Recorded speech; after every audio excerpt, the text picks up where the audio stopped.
Thank you, Mr. Chairman. Mr. Secretary General, welcome. Thank you for your service.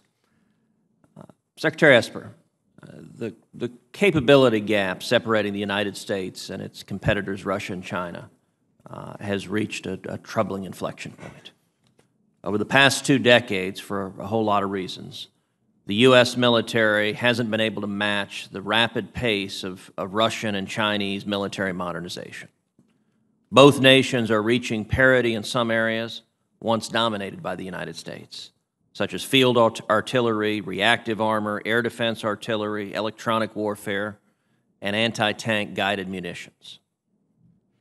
Furthermore, the training and professionalism of the Russian and Chinese militaries have seen steady improvements as well.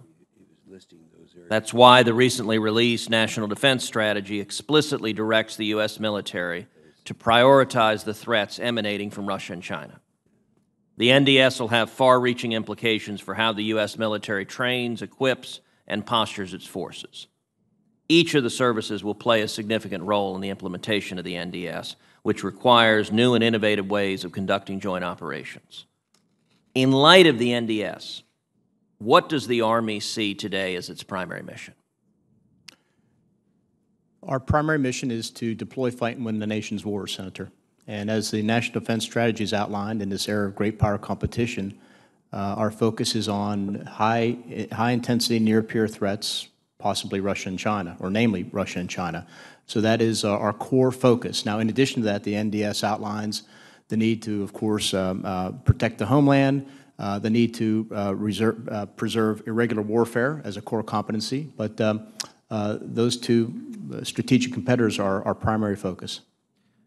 How is the Army prioritizing the threats posed by Russia and China, but both in the context of weapons procurement, but also transitioning the mindset of our soldiers from a global war on terror to a more expeditionary posture?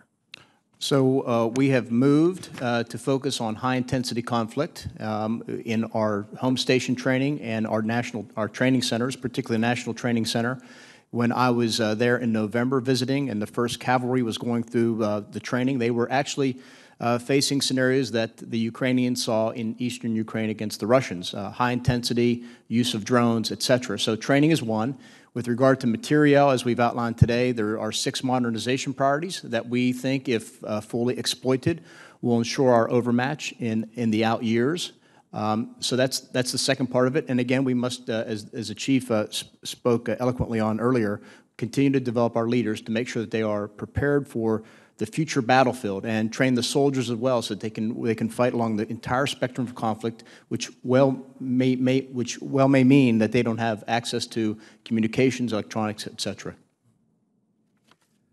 I'm also concerned about the modernization of our armored brigade combat teams, such as those at Fort Hood and Fort Bliss in Texas.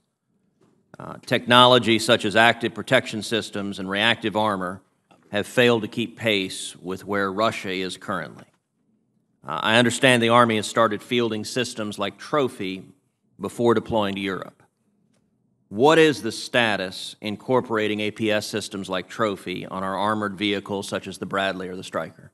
Senator, you're correct. We are outfitting some armor brigades with anti-protection systems, active protection systems. We're looking at the same with regard to Bradleys and Strykers. But there are other things going on as well. We're upgrading the Abrams tanks. The budget we see in 18 and 19 will allow us to accelerate the upgrade of 5 ABCTs from 10 years to 5 years. And of course, we're pursuing other ways to improve the survivability and lethality of these systems.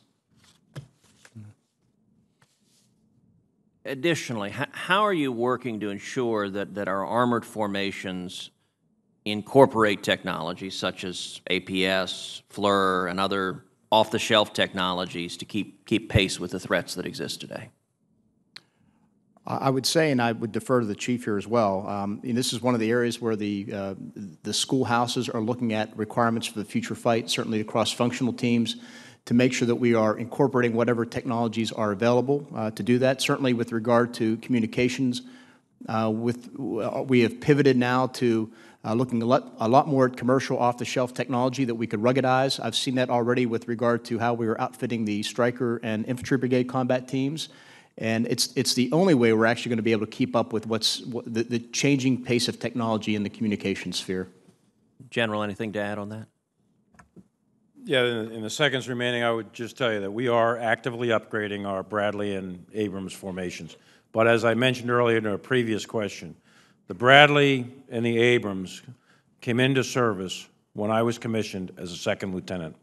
They have served the nation extraordinarily well, but they are fundamentally at the end of their lifespan. We'll probably get max another 10, maybe 15 years out of these vehicles.